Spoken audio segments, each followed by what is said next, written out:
탐사보도 전문 기자 김경래 최강 시사.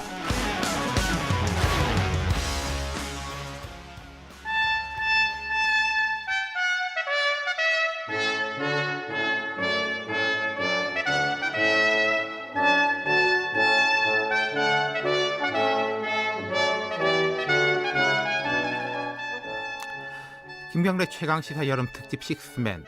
오늘은 저 윤태곤의 진행으로 듣고 계십니다. 식스맨 중에서는 오늘 마지막 날입니다. 본래 매주 월요일 이 시간은 민주평화당 박지원 의원님과 함께한 정치의 품격으로 꾸며지는데요. 그 다음 원래 코너인 윤태곤의 눈까지 터가지고 오늘 말씀 듣겠습니다. 아쿠아일로로 치닫고 있는 한일관계 대체 어디서부터 어떻게 풀어야 할지 보다 깊이 있게 고민해보기 위해 박지원 의원님에 더해서 아주 특별한 초대 손님 한 분 더 모셨습니다. 개인적으로는 제가 되게 존경하는 분인데요. 김대중 정부 시절 주일대사를 지냈고 김대중 오부치 공동선언 작성 과정에도 참여하셨고 최상용 고려대 명예교수님 나오셨습니다. 안녕하세요. 네, 반갑습니다. 민주평화당 박지원 의원님도 나오셨습니다. 안녕하세요. 네, 안녕하세요. 두 분은 아주 잘 아시는 사이죠. 네, 잘합니다. 그리고 동갑이시고요. 한 몇 년쯤 이제 교분이 있으세요? 두 분이 20년? 20여 년? 20년, 김대중 30년. 전 네. 대통령님을 이제 인연으로 해가지고 몰라요. 맺어주신 그렇죠. 그런 인연. 그 전에 뭐 최상용 교수 모르면은 대한민국 그렇죠. 국민 간첩이죠 뭐. 최 교수님은 일본에서 인정하는 일본의 양심적 지식인이나 학자들이나 정치인까지 인정하시는 이제 우리 되게 귀한 분인데 오늘 좀 많이 말씀 좀 해주십시오. 다 아시다시피 이제 한 달 가까이 됐습니다. 7월 1일부터니까요. 단기간 해결될 것 같지가 않아요. 그 사이에 감정의 벽은 더 높아지고 화이트리스트에서 제외하는 발표, 8월 2일 이런 이야기가 나오고 있던데 두 분은 앞으로 상황 어떻게 전개될 것으로 보십니까? 먼저 최 대사님 말씀 들어볼까요? 참으로 어렵습니다. 네. 그런데 우리 대통령께서 어려움이 있더라도 외교를 푼다고 했지 않습니까? 외교를 풀려면 협상이 시작돼야 되거든. 그 협상은 뭐 물밑 교섭도 있고 여러 가지 형태가 있는데 그걸 지금 진지하게 시작되고 있는지 모르겠어요. 그러니까 결국은 어쨌든 협상으로 이제 물꼬를 트야 될 건데 그 물꼬를 틀 수 있느냐 없느냐 당장에 그게 문제 아니겠어요? 박 의원님 어떻게 생각하세요? 지금 뭐 전문가인 최상용 교수님께서 말씀하셨지만은 특히 일본 외교는 북한하고도 비슷한 것 같아요. 항상 물밑 대화, 이선 라인이 존재하는 게 좋고 또 특히 원로 그룹들의 자문을 받아서 움직이는 그런 정치 문화가 있어서 저는 일찍부터 과거 정권 참여 여부를 떠나서 우리 식구끼리 하지 말고 모두가 터서 창밖에 모든 동원을 해서 지일파 관계자들을 개별적으로라도 정부가 파견을 해서 일본과 대화를 해야 된다. 그런데 아직 이렇다 할 움직임이 없는 것 같아요. 결국 우리가 싸우는 것은 초등학생, 중학생이 제일 잘합니다. 그렇지만 이건 외교적 문제예요. 또 외교는 국익이에요. 또 거기에 누가 더 강한 나라인가 이런 현실을 잘 보아야 되는데 그런 대화가 아직까지 없는가 있는가는 잘 모르지만 아무튼 염려가 됩니다. 지금 이제 뭐 기왕에 이렇게 된 거 싸움에 이겨야 된다. 우리 국민들 뜻은 그렇게 뭉쳐지는 것 같습니다만은 그래도 한번 원인을 짚어보면은 2018년 우리 대법원 확정 판결, 우리로선 당연한 판결인데 판결이 있었고 더 올라가면은 뭐 박근혜 정부 때도 좋지가 않았고 이명박 정부 말에도 좋지가 않았고 그 흐름이 이어지는 것 같아요. 근데 다만 우리 쪽은 제 개인적 생각에는 이렇게까지 되겠나. 한일 관계가 사실은 뭐 40년, 50년 동안 좋을 때도 있고 안 좋을 때도 있었지만은 경제적인 부분까지는 칸막이가 좀 쳐 있었는데 이번 경제 칸막이를 일본이 무너뜨린 거지 않습니까? 그럼 왜 이렇게까지 왔을까요? 제일 큰 원인은 두 나라 정상 간의 신뢰가 형성되어 있지 않은 것 같아요. 그게 제일 큰 거고 신뢰가 형성되려면 만나야 되지 않습니까? 네. 그러니까 그런 과거 한 7년 동안 더군다나 지금 이 문재인 정부 들어와서 의미 있는 정상회담이 없습니다. 네. 그리고 우리 또 그렇다고 해도 우리 자신이 정상회담을 거부하지도 않아요. 네. 그런데 지난번 G20 G20 때도 보면은 꽤 의미 있는 제안을 하고도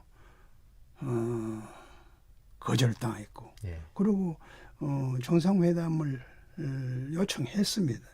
그런데 거절도 했어요. 지금 생각해 보면은 적시타라고 그럴까? 이것이 가장 중요한 것 같아요. 뭐냐면 지금 우리 정부에 인재들이 없는 게 아니에요.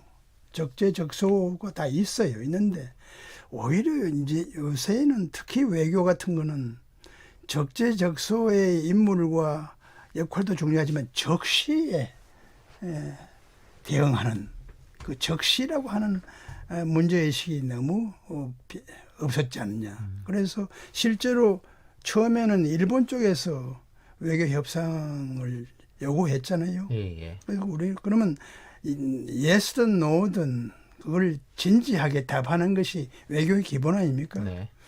우리가 뭔가 도덕적인 우선권에 있으니까 우리가 할 일 다 했고 우린 따다다다고 하는 그런 자신감 때문인지 뭔지 모르지만은 적시에 대응하고 이러한 노력이 조금 부족했지 않냐 하는 것을 저는 느낍니다. 적시라는 단어를 써주셨고 또 이제 인물 써주셨는데 우리가 지금 이제 뭐 외교가에도 그렇고 정치권에도 그렇고 이른바 뭐 지일파의 맥이 끊어졌다 이런 말들도 있지 않습니까? 두 분이 동갑이라고 아까 제가 전해드렸는데 42년생으로 제가 알고 있습니다. 그러면 두 분께서는 일제강점기 때 태어나셔가지고 대한민국 사람으로서 쭉 성장하신 거잖아요. 그래서 이제 어떻게 보면 일본 입장에서는 문화적으로 조금 이게 가깝게 느낄 수 있는 인물들인데 지금 이미 우리는 시대가 많이 세대가 많이 변하면서 그런 거가 끊어졌는데 그건 또 어쩔 수 없는 현실 아닌가요?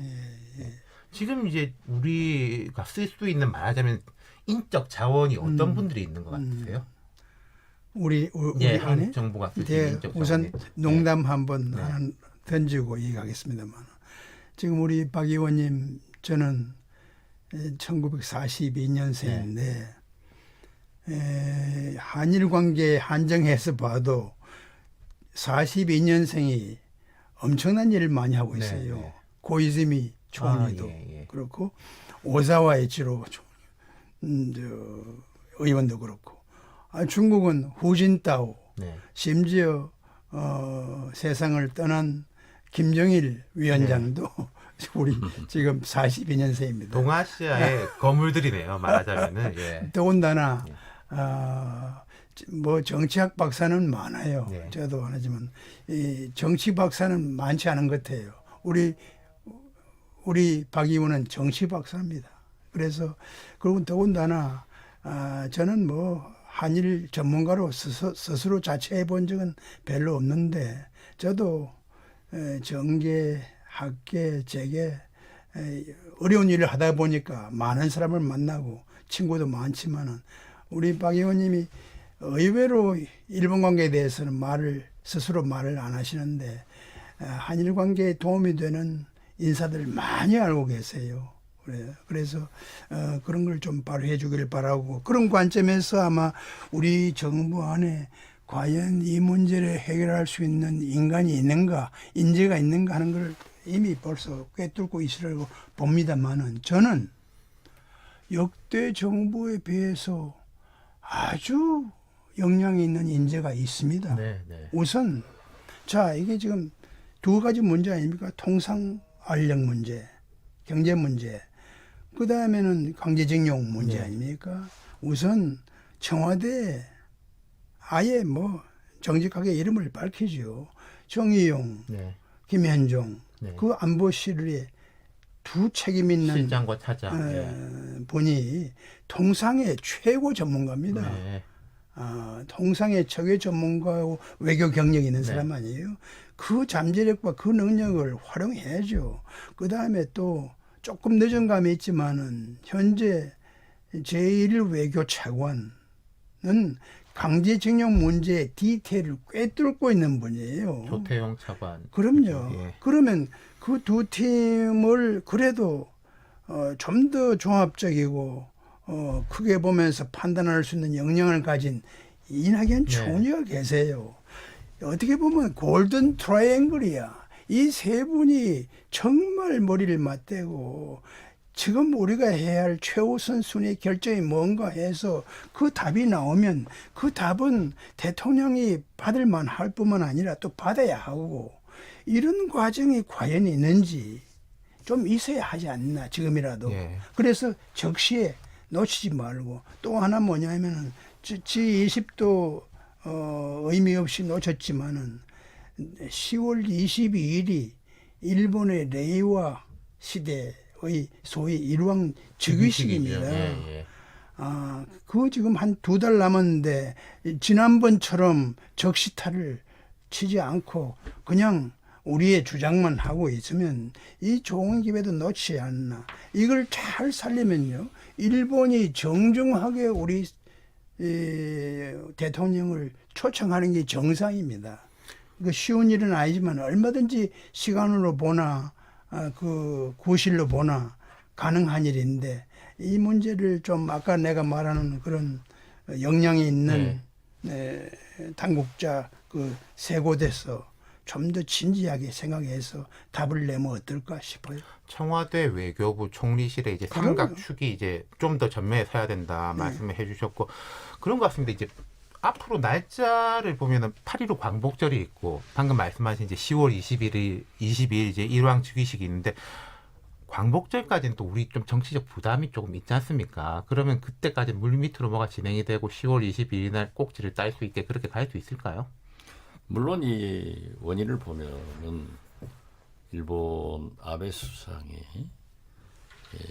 장기 집권을 해서 개헌을 하고 소위 우리가 말하는 자주국방, 일본이 국방 대국이 되려고 하는 기조가 깔려 있죠.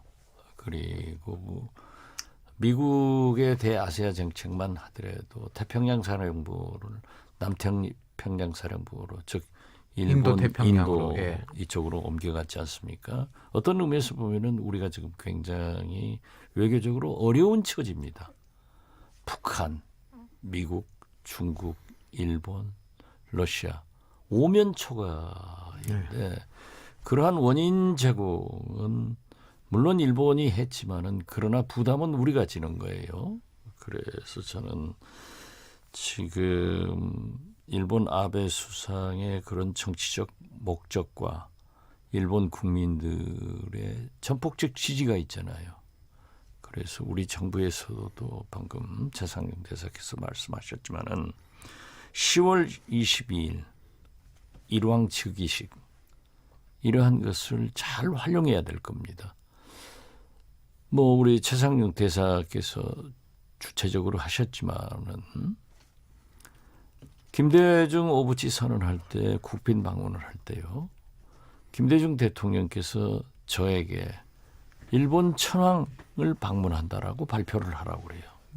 그때 우리 국민 감정은 도저히 그걸 용납하지 않았습니다. 천황이란 단어 그렇죠. 자체가 그렇죠. 예. 일본 사람이 나를 뭐라고 부르냐? 대통령. 우리가 장점인 주석을 왜 주석이라고 부르냐? 중국 사람이 주석이라고 부르니까 그런다. 일본 사람이 천황이라고 부르면 우리가 천황이라고 불러야지 왜 일왕으로 부르느냐. 그래서 그걸 대통령부터 일본 천황을 방문하고 등 이런 용어를 쓰니까 일본 국민이 감동을 한 거예요. 실제로. 그리고 일본 대중문화를 과감하게 개방하기 때문에 또 한 번 감동을 한 거예요. 네. 그래서 저는 지금 현재 우리가 서로 원인은 뭐 여러 가지가 있어요. 예를 들면요. 김영삼 대통령께서 일본 버르장머리를 붙여놓겠다. 네. 이 말로 IMF가 오는 동기가 됩니다. 소위 일본이 우리나라 어음 가지고 있는 거 다 돌려버린 거예요. 쉽게 말해서. 그러니까 IMF가 왔어요. 또 이번에도 사실 아베 수상이 이렇게 뭐 화이트리스트니 뭐 브라스니 뭐 이런 게 나오잖아요. 이 경제 보복이 이제 두 번째 이루어지는 건데 어떻게 됐든 이러한 것은 저는 국회에서는 대항에서 싸우더라도 네. 정부는 투트랙으로 대통령과 정부는 지금 최상용 대사께서 말씀하시는 그러한 것으로 가야 된다. 그런데 양국 국민이 감동을 해야 되는데요. 우리 국민도 지금 최근에 와서는 일본 상품 불매 운동에 7, 80%가 찬동을 하고 있고요. 일본 국민들도 우리 경제 보복에 대해서 7, 80%가 지지를 하고 있더라고요. 이걸 어떻게 풀어낼 것인가. 그러니까 대통령도 아베 수상도 정치인이에요. 국민과 함께 가야 돼요.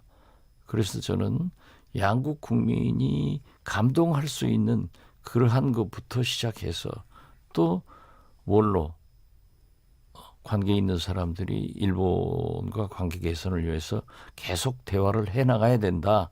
저는 그렇게 봅니다. 박 의원님 말씀하셨던 것처럼 김대중 오부치 선언은 한일 양국에서 동시에 보는 제일 빛났던 장면이지 않습니까?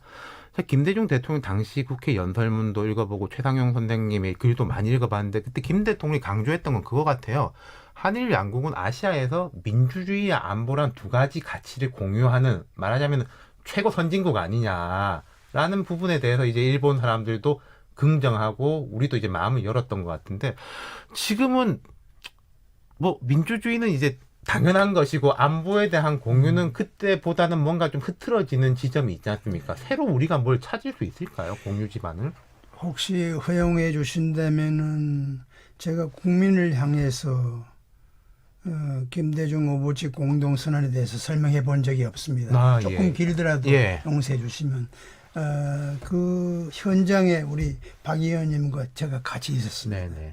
그러니까 우선 첫째 대통령이 되신 다음에 우리 김대중 대통령께서는 한일 관계를 풀어보겠다. 사죄, 일본은 사죄를 하고 그 사죄가 진정성이 있으면 나는 화해라는 말을 써서 한번 풀어보겠다고 하는 확고한 결심을 하고 계셨어요. 그래서 이어른이 굉장히 논리적인 분입니다. 아직 안에서는 고개를 끄덕이지 않았어요. 그래서 어려운 문제를 우연하게 저에게 한두 가지 물었고 저는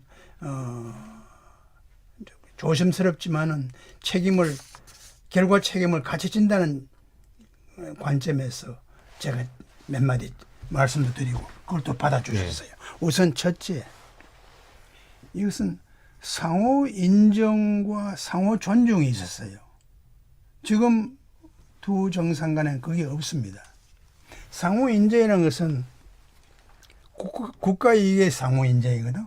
지금 현재 일본이 가장 우선시하는 게 뭐냐 하는 것도 인정하고 우리가 가장 중시하는 것도 일본이 인정한 게 상호 인정입니다. 상호 인정이 없으면 화해로 가기 힘들어요. 그것이 됐어요. 되고 나중에는 상호 존중을 저는 오부치 총리로부터 김대중 대통령을 존경한다는 얘기를 2차례 들었고 지금 전직 총리로서 우리 한국에서는 그렇게 호의적으로 받아들이고 있지 않은 고이즈미 총리께서도 한 몇 차례 파란만장한 경험을 거친 정치 선배요 존경한다는 얘기를 들어요. 저는 현장에 대사로 있었으면 얼마나 기분이 좋은지 모릅니다. 그 쉽게 말하는 게 아니에요. 그냥 외교적인 은사가 아니거든요. 그래서 상호 인정을 바탕으로 상호 인정의 예는 아까 우리 박 의원께서 말씀하셨어요. 일본이 전후에 세운 업적에 대해서 솔직히 인정했어요. 그리고 IMF 극복하는 과정에서 장기론을 해준 그걸 액수까지 얘기하면서 고마움을 전했어요. 그리고 그 다음에 제일 큰 것이 역사 문제입니다. 우리나라 국민은 어쩐지 무라야마 다마 하면 다 좋게 생각해요. 그런데 무라야마 다마 우리 실장께서 읽어보신지 모르지만 한 페이지도 안 됩니다. 거기는 한국이 없어요. 네. 그냥 그 담화의 좋은 점은 일본이라는 나라가 그 전쟁에 대한 반성을 너무 늦게 했어요. 그거 아마 사회당 출신이 아니면 그것도 안 했을지 네. 몰라요. 그래서 그러니까 전후 50년 만에 처음으로 일본 국내 정치의 미묘한 결합으로 인해서 정권 교체가 예상도 됐죠. 하지 않은 네. 총리를 하신 네. 거죠. 그때 내놓은 거란 말이에요. 그냥 그 자체로서 일본 자신의 문제로서는 의미가 굉장히 강해요. 근데 우리는 또 그걸 거의 대부분의 국민이 호감을 가져봐야 된다. 그래서 저는 저와 대통령께서는 이거를 구체화해야 되겠다. 거기 한국이 없잖아요. 식민 통치의 주체인 일본이 한국에 대한 식민 통치에 대해서 이걸 넣은 겁니다. 그래서 그 워딩은 무레야마 담화를 그대로 받은 거예요. 통절한 반성과 마음으로부터의 사죄. 그러니까 우리 국민이 그 공동선을 이렇게 클릭하면 금방 나와요. 그걸 일독해 주시면 아 이거는 무레야마 담화 정도가 아니구나. 무레야마 담화보다 질적으로나 논리적으로나 굉장히 앞선구나. 좋은구나. 하는 걸 금방 느낍니다. 더군다나 일본은 좋든 굳든 일본의 정치의 주류는 자민당입니다. 보수입니다. 그러니까 책임이 있는 정부죠. 그 책임의 현직 총리와 그리고 우리가 수평적인 정권 교체를 처음 했잖아요. 그야말로 도덕적으로 참 당당하게 나간 거죠. 민주정부의 우리 김대중 대통령께서 현장에서 협정에 조인한 최초의 문서고 아마 많은 전문가들이 그런 내용의 역사 문제에 관한 협정을 앞으로 기대할 수 있을까? 그래서 우리 대통령께서는 일본 1억 2,500만 명과 우리의 5천만 명이 다 박수를 칠 수 있는 합의는 힘들어요. 이 정도면 되지 않을까 하는 선이었는데 다행히 일본 국민, 한국 국민, 일본의 여야 정치인, 우리 정치인이 광범하게 지지한 협정이거든요. 뒤에 얘기하겠습니다만은 유일하게 반대했던 사람이 아베 총리였습니다. 예. 그러니까 제가 그 말씀드리고 싶은 게 20년 전에 정말 이 빛났던 말씀을 들으면 저도 이제 가슴이 벅찬데 그렇다. 그때는 오부치, 무라야마, 또 고노 요에이 외상 같은 사람들이었고 예. 지금은 아베 총리니까 우리는 그런 자세가 돼 있다고 해도 아베 총리는 생각이 다르면 이거 어떻게 해야 되는 걸까요? 시간이 참 얼마 안 남았네요. 예. 짧게 해줄까요? 글쎄요. 지금 현재는 저는 투치력으로 갈 수밖에 없다. 예? 현실적으로는. 일본에서도 정치적 공격을 하기 때문에 우리 국회가 맡아서 공격도 하고 그 잘못을 지적하면 대통령과 정부는 외교적 방법으로 나가야 된다. 저는 그렇게 생각합니다. 아유, 좀 말씀 좀 더 듣고 싶은데요. 너무 아쉽습니다. 시간이 다 됐습니다. 오늘 두 분 좋은 말씀 많이 들었습니다. 너무나 감사합니다. 네, 예. 감사합니다. 정말 시간이 짧네.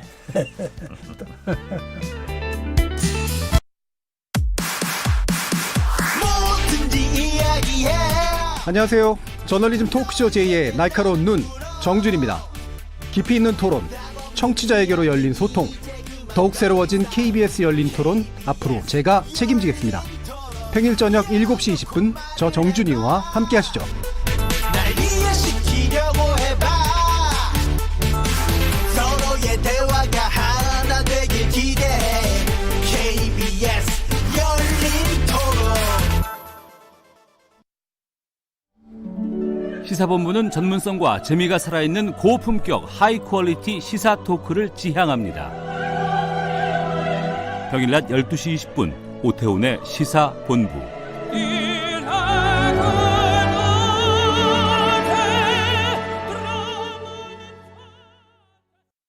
지금 시각은 8시 30분입니다. KBS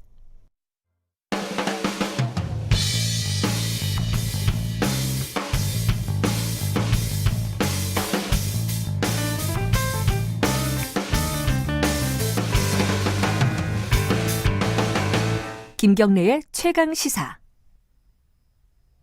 김경래 최강시사 여름 특집 식스맨 윤태곤의 진행으로 듣고 있습니다. 1998년부터 2000년까지 그러니까 김대중 오부치선에 나왔을 쯤인데요. 인기리에 방송됐던 시트콤 순풍산부인과 다들 기억하실 겁니다. 당시 저녁 9시면은 뉴스 시간이죠. 근데 평균 시청률이 25%를 넘어가고 여러 유행어를 낳는 등 많은 사랑을 받았었습니다. 그 중에서도 화제 중심이었던 캐릭터 미다리, 철없고 욕심 많았던 하지만 미워할 수 없었던 우리 딸 동생 같은 미다리는 20년이 지난 지금 어떤 모습일까요? 미다리 김성은 씨 전화 연결돼 있습니다. 안녕하세요. 네, 안녕하세요. 예, 정말 오랜만입니다. 예, 반가워하신 청취자분들 많으실 텐데요. 일단 네네. 근황 좀 알려주세요. 아, 네. 지금 저는 최근에 이제 작년 말부터 대학로에서 연극을 시작을 했고요. 네. 예, 뭐 이제 개인적으로 인터넷 개인 방송이나 뭐 이제 영상물들 같은 거를 이제 올리고 있습니다. 주로 어떤 이제 내용으로 개인 방송하세요? 저는 그냥 이제 일상적인 보통 소통이라든지 아니면 이제 뭐 뷰티 관련이라든지 네. 아무래도 예, 제가 보여드릴 수 있는 가장 편하고 재미있고 쉬운 것들을 이제 보여드려요. 김성은 씨 또래 분들이 호응이 많습니까? 아니면 저희 같이 이렇게 순풍산부인과 기억하는 조금 나이가 그래도 있는 사람들이 호응이 많나요? 전 연령대는 좀 다양하게 분포되어 있는 편이에요. 예. 최근에는 이제 SNS 통해서 예전 순풍산부인과 영상들이 업로드되면서 저를 그 시대, 그 당시에는 태어나지 않았던 네네. 분들까지 예, 지금은 많이 또 찾아와 주시는 추세고요. 그러니까요. 요즘 케이블 채널이 워낙 많다 보니까 가끔 네네. 보면은 순풍산부인과가 또 몇 년 전만 해도 가끔 나오고 그랬던 것 같아요. 예. 그래서 이제 저도 보면은 참 정겨워가지고 채널을 못 돌리고 한참 보곤 하는데 당시 성은 씨가 데뷔했을 때 그 작품이 데뷔작이었나요? 몇 살이셨어요? 저 그때 그 당시가 8살. 네. 데뷔작이었어요? 네, 그전에는 뭐 그냥 엑스트라 활동을 했었으니까 데뷔작입니다. 아, 주요 작품은 데뷔작. 네. 근데 어떻게 연기를 그렇게 잘하셨는지. 그때만 해도 지금도 어려운데 그때는 방송 촬영 환경이 훨씬 더 좀 뭐랄까 열악했을 것 같은데 현장 네, 어땠습니까? 와, 현장은 뭐 매우 열악했어요. 특히 이제 보호받을 수 없었던 거는 촬영 시간대와 이제 어느 정도 오랫동안 촬영을 하는지. 네네. 네, 그게 이제 가장 힘들었고요. 심야 촬영, 새벽 촬영 많았겠네요. 예, 그렇죠. 그럼 이제 뭐 학교하고 이제 병행 같은 것도 어려웠을 거고요. 병행은 사실상 저한테는 문제가 없었는데 예. 다른 친구들은 잘 모르겠어요. 저는 이제 월화수목금 학교는 다 다니고 예. 주말을 다 반납하고 예, 촬영을 예, 예. 했었습니다. 아, 나름의 그 당시 치고는 좀 배려가 있었네요. 아, 예. 예. 그래서 제가 좀 몇 년 전에 이제 김성은 씨가 다시 이제 좀 대중들 앞에 등장하실 때 그런 기사들을 꽤 봤었어요. 그 당시에 너무나 많은 관심과 사랑을 받았는데 그게 또 예. 결국 큰 부담으로 계속 자리 잡고 있었다. 그래서 좀 한국을 떠난 시기도 있었다. 유학을 갔던 거는 사실 뭐 그런 것과는 전혀 관련이 없는데 네. 예, 많은 좀 오보가 있었죠. 예. 그런데 이제 성인이 되고 나서는 확실히 제가 그동안 공백 기간이 너무 길다 보니까 성인 배우로 이제 자연스럽게 이어지는데 무리가 좀 있었어요. 그게 성인이 돼서도 이제 미다리로 본인을 이렇게 규정하고 그때 모습을 이어지길 바랬던 뭐 시선이랄까 그런 요구들이 있었나요? 그런 것까지는 잘 모르겠지만 아무래도 대중 시청자 여러분들의 시선에서는 예. 제가 그 캐릭터, 미다리의 캐릭터라는 그 성격을 가지고 있을 거라는 기대감이 가장 높으셨겠죠. 네, 예. 근데 저는 정말 정반대의 성격을 가지고 있어서 그 간극이 조금 컸어요. 그러니까 우리나라에서도 그렇고 세계적으로도 그렇고 아역에 성공한 배우들이 결국 또 이제 성인으로서 어떻게 연착륙하느냐, 이미지 변신을 하느냐 이게 뭐 큰 어려움이었던 것 같아요. 성은 네. 씨도 지금 그 과정에 있는 것 같고요. 네네. 그럼 이제 아역 출신 후배들 거의 이제 한 20년 후배들일 텐데 좀 어떤 생각 드십니까? 요즘에는 그래도 많이 좋아졌다고 들었고 이제 보호법도 개정이 되었다고 네, 예, 들었어요. 그래서 너무 기쁘고 앞으로도 좀 더 나아졌으면 하는 바람입니다. 이런 부분은 어떨까요? 그래도 이제 성은 씨도 그렇고 후배들, 지금 이야기한 후배들 같은 경우에는 방송이라든지 영화, 어떻게 보면 좀 그래도 사회적 감시와 통제가 있는 현장의 이제 아역 배우들인데, 최근에 이제 아동 유튜버가 화제지 않습니까? 네네. 예. 보람튜브 이야기 들어보셨어요? 네네네. 예. 사실 이 보람튜브 이야기가 크게 올라온 건 뭐 돈을 얼마나 번대더라, 뭐 강남에 빌딩을 탔대더라, 이런 이야기부터 출발이 돼서 사실은 저도 그 기사를 보고 찾아보기 시작했는데, 네. 좀 뭐 이제 6살인 보람양한테 좀 과도한 연기를 시킨다, 연출해서 네. 아이답지 않은 이런 것들을 이제 좀 뭐 강요한다, 이런 네네. 부분. 그 미달이라는 그 캐릭터가 화제됐을 때도 그 당시 기사들을 보면은 뭐 애가 애답지 않다. 물론 그것 때문에 인기도 있었습니다만은 그런 양면적인 이제 시선들이 있었잖아요. 네. 그때도 이제 그런 거 인식을 좀 하셨나요? 저는 하지 못했죠. 나중에 그건 네. 아셨겠죠. 그 당시엔 제가 봐도 너무 어렸다고 생각이 들고요. 그럼 지금 이제 그 어린 친구들, 특히 이제 TV나 영화 쪽보다는 유튜브 하는 이제 그 컨텐츠들 좀 개인적으로 보신 적 있어요, 혹시? 아, 네네네. 그럼요. 저도 유튜브를 하고 아, 있어서. 그러게요. 예, 경쟁 네. 채널이겠네요.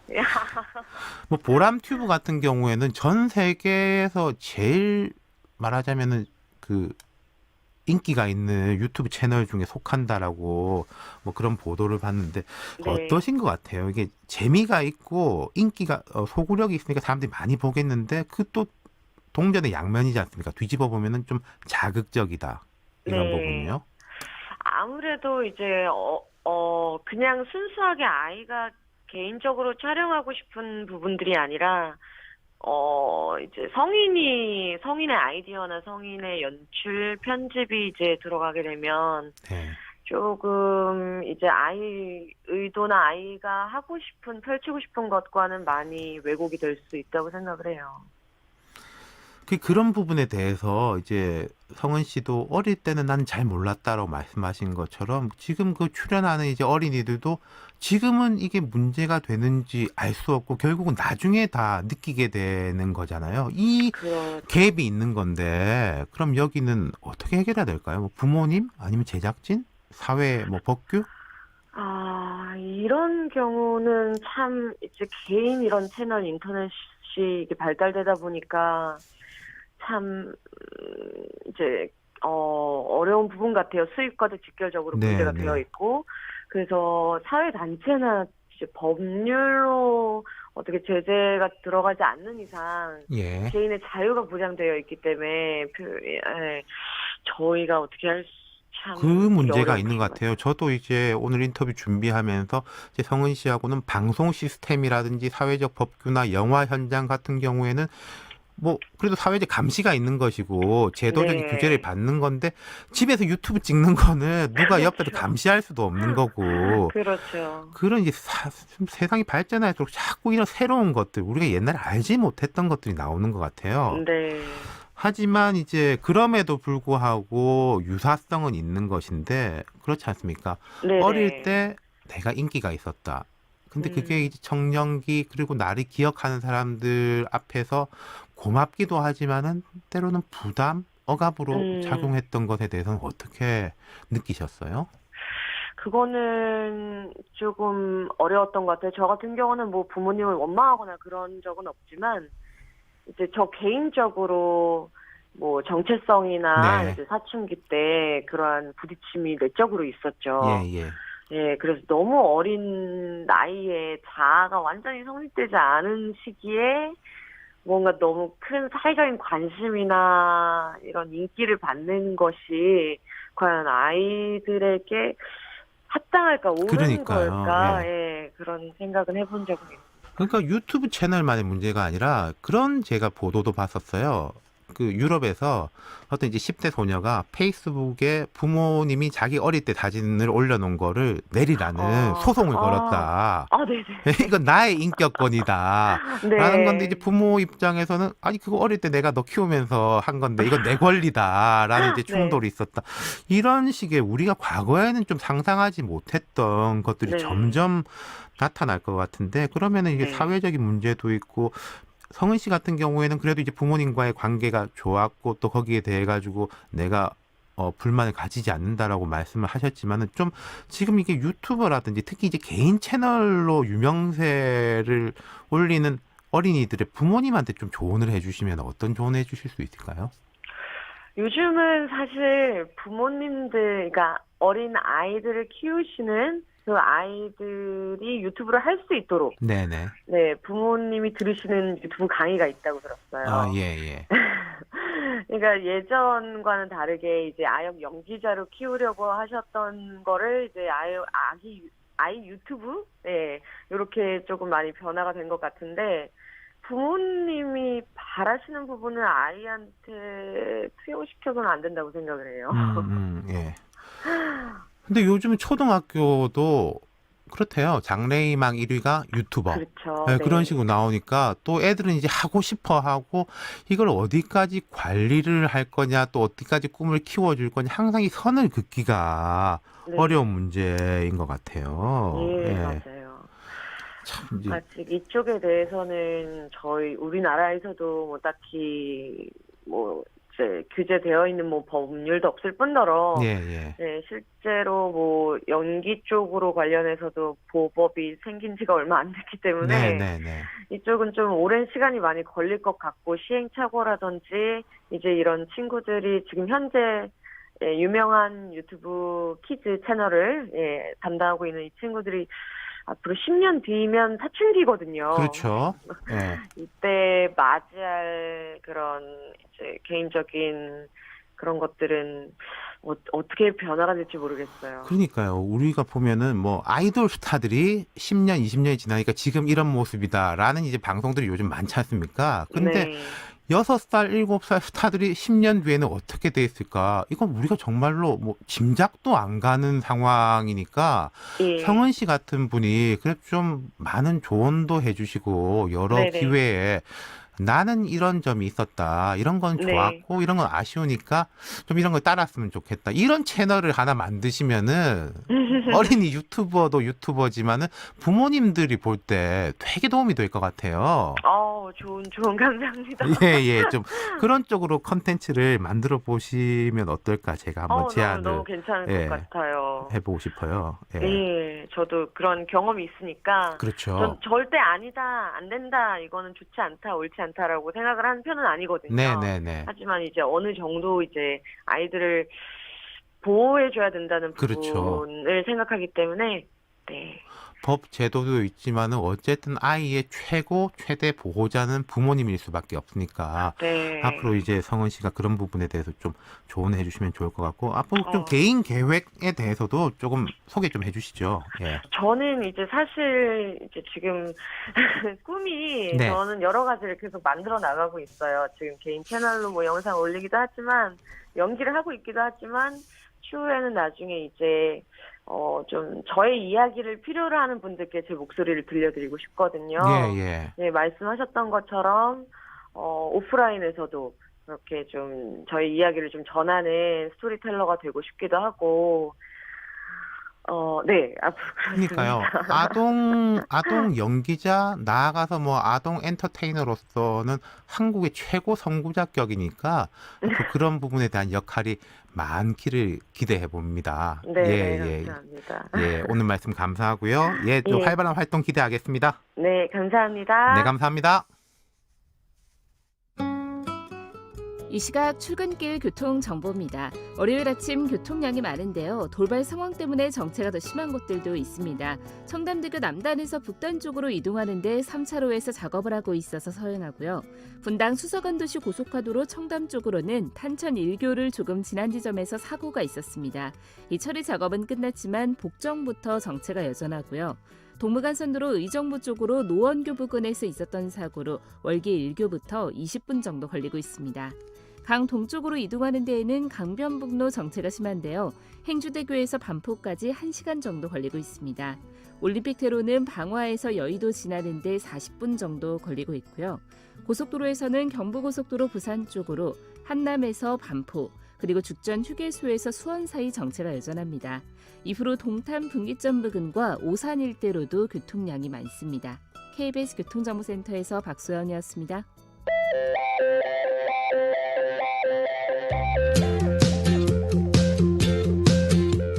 오늘 하루 이슈의 중심 김경래의 최강시사. 여러분은 지금 윤태곤 진행하는 KBS 1라디오 김경래 최강시사 여름 특집 식스맨 마지막에 듣고 계십니다. 붕어빵엔 붕어가 없어요. 양갱에도 양이 없는데 새우깡에는 새우가 들어있습니다. 그 새우깡의 주 원료 중에 하나인 군산 꽃새우 가격이 폭락하면서 어민들이 울상을 짓고 있습니다. 근데 그 원인으로 지목된 것이 바로 지금 소개한 국민과자 새우깡 만드는 농심이라고 하는데요. 도대체 어떤 사정이 있는 건지 어민 한 분 연결해서 자세하게 이야기 들어보겠습니다.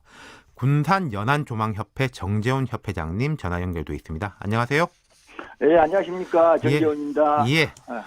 회장님 군산에서 조업하신 지 얼마나 되셨습니까? 지금 내가 업한 지는 한 40년 됐습니다. 한 80년부터 그 새우 주로 하십니까? 예, 주로 그 새우를만 잡습니다. 예. 예. 그러니까 이제 군산은 꽃새우라고 하죠. 예. 주로 어디에다 이제 판매되고 뭐 어디다 쓰고 있습니까? 근데 이제 그것이 이렇게 군산에서 꽃새우라는 것은 원래 학명이 그 이제 산모양 깔깔이 새우인데 네. 원래는 근데 이제 이것이 아마 그 쓰이는 데는 그 농심 새우깡이라든가 네. 이런 뭐 맥주 안주 그렇죠. 이런 다시용으로 많이 쓰는 것 같아요. 가자 성분, 남은 성분 같은 거 그런 데 들어가고요. 예. 저는 그렇게 알고 있습니다. 저희도 예. 가정에서 이제 국물 내는 데도 쓰고 요즘은 이제 예. 맥주 가게 가도 이제 바로 튀겨서 팔기도 하는데 예. 가격이 얼마에서 얼마 정도로 낮아진 거예요? 예년에는 예. 그것이 6만 원, 7만 원 한 상자에 예. 키로수가 생물이 한 14kg에서 18kg 정도. 예. 그래서 6만 원, 7만 원 선 가던 것이 올해는 지금 2만 원대로 좀 떨어지고 있습니다. 6, 7만에서 2만 원대면 이제 높이 잡아서 3만 원으로 하고 절반 이상으로 떨어진 예. 거네요. 예. 지금 이렇게 가격 폭락하면서 현지 상황은 어떻습니까? 회장님은 어떠세요? 지금 가격 폭락으로 인해서 우리 군산 그 새우 잡는 어선 지금 50척이 지금 발을 묶어놓고 있습니다. 그 경비 타산도 안 되고 여러 가지 인건비 때문에 이렇게 가격이 안 맞아서 생활이 안 맞아서 지금 다 지금 정박해놓고 있습니다. 50척이 정박해놓고 있으면 원래는 한 몇 척 정도가 조업합니까? 지금 현재 군산시 예. 우리 조망협회에서 관리하는 배들이 지금 한 50척 됩니다. 예. 그럼 거의 이렇게 일을 못 하고 있다. 이 말씀이시네요. 예. 자, 그러면은 제가 뭐 보도도 찾아봤습니다만은 농심이 군산 꽃새우를 못 사겠다 이러고 있는 게 맞습니까?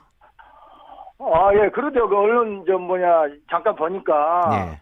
뭐 플라스틱이 서해바다에 있고 뭐 환경 오염 그런 말이 나와서 중단했다고 하는데 이 어업하는 어민 입장으로서는 이것이 참 터무니없는 말이고 그 청정 서해바다를 갖다가 그 터무니없이 이런 식으로 오염바다로 만들어서는 안 되죠. 예. 근데 농심이 얼마나 샀습니까? 평소에는? 우리가 잡는 우리 전 어민들이 잡는 그 수협 입판에 하는 그 입판 그 새우량을 한 60% 70%를 농심에서 가져갔습니다. 네. 그래서 그 수요와 공급이 어느 정도 맞았는데 예.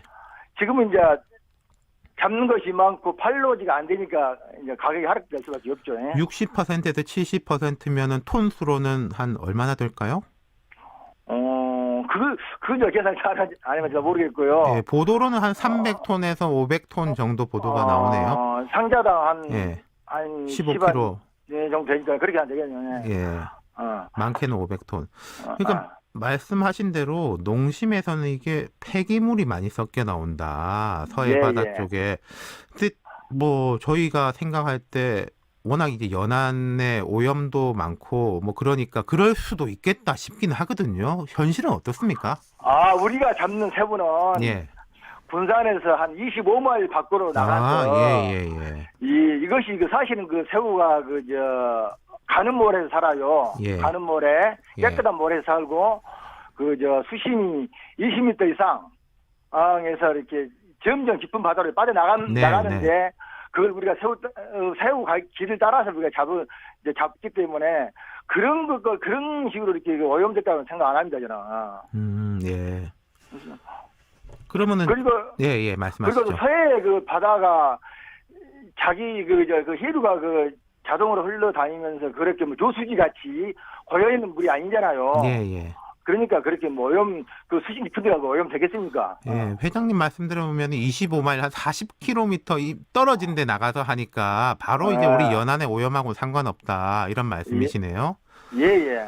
그럼 농심은 이제 그래서 이제 외국산 새우, 미국산이 맞습니까? 미국산을 그 보도를 보니까 그렇게 나왔대요. 예. 그러면 왜 농심에서는 가격 문제 때문에 이런다고 보세요? 저는 그래요. 인건비하고 여러 가지 생각을 해서 수입산하고 국내산 가격대가 차이가 있으니까 아마 그런 이유로 그러지 않나 지금 생각합니다. 가격 차이가 어느 정도 납니까? 지금 이 생새우 한 상자를 말리면은 아까 농심에서 말하는 뭐 1kg에 17,000원 나간다는데 말려서요. 말린 게 17,000원. 그런데 우리들은 말리면은 이제 사실은 어민들이 생계 유지를 위해서는 한 3만 원대 정도 가야 됩니다. 그러니까 지금 현재는 그렇게 안 가잖아요. 그러니까 이제 어민들이 가격이 좀 안 맞죠. 그러니까 반값이다. 쉽게 말하면은 이 말씀이네요. 제가 찾아보니까 새우깡이 1년에 매출이 한 700억 정도 된다 그러더라고요. 그게 반값이라고 해도 큰 비중은 아닐 텐데.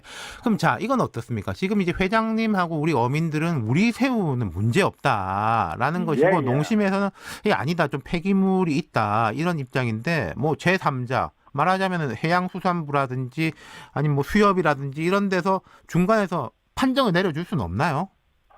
이제 우리는 사실은 깊은 바다에서 건져서 수작업으로 선별해서 바닷물로 세척해가지고 선두기를 위해서 얼음을 해서 이렇게 입판하면은 수입에서 이제 그걸 상품을 보고 살 거 아닙니까?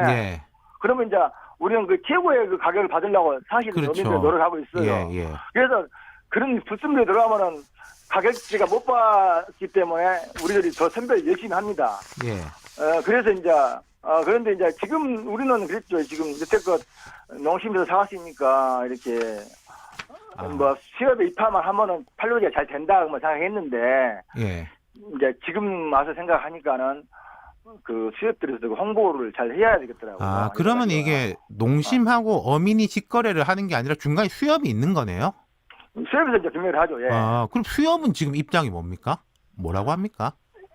이제 수협에서도 그런 입장이 나와서 이제 지금 뭐 재고품이 많고 아까 수요가 팔로지가 이렇게 농심에서 손을 뗐으니까 이제 재고가 많으니까 이제 이렇게 가격대가 형성이 안 된다고 이렇게 이야기하죠. 수협은 폐기물에 대해 가지고는 가타부타 말이 없고요. 폐기물이 없으니까 수협은 또 사가는 거 아니겠어요? 그러죠. 그럼 이 방송을 제가 회장님하고 진행하다 보니까 수협 관계자분을 데려다가 말씀을 좀 들어봐야 될 것 같네요. 수협이 만약에 지금 어민들이 잡아오는 새우에 문제가 있다고 하면은 이건 못 받는다라고 하셨어야 될 건데 지금까지 계속 받아왔던 거잖아요. 그러죠. 수협에서 선별 다시 해서 이렇게 뭐 A급, B급 책정하고 그럴 거 아닙니까? 그렇죠. 그런데 뭐 그러죠. 자, 어쨌든 이 문제는 빨리 해결이 돼야 될 것 같고 어쨌든 수협을 모시고 이야기를 들어보는 게 맞겠네요. 뭐 농심만 바라보고 있을 수는 없을 것이고 자, 이제 어민들은 어떻게 지금 당장 해결이 됐으면 좋겠다고 생각하세요? 이제 그래서 저번에 군산 수협 조합장님하고 이제 저희들하고 이렇게 수협 중앙위로 올라갔어요. 수협 중앙위로 올라가서 군대 납품, 군납이라도 좀 내려줘서 가게 안정을 좀 힘 좀 써주라. 네네. 이제 그렇게 했었는데 이제 그것은 올해 이제 다 끝난 상태고 그래서 이제 지금 사실 서울에서 이제 열심히 지금 뛰고 있습니다. 네, 이제 예, 잘 장을. 알겠습니다. 알겠습니다. 어민분들 상심 네. 크실 것 같은데요. 어쨌든 이번 네. 문제 빨리 해결돼야 될 것 같습니다.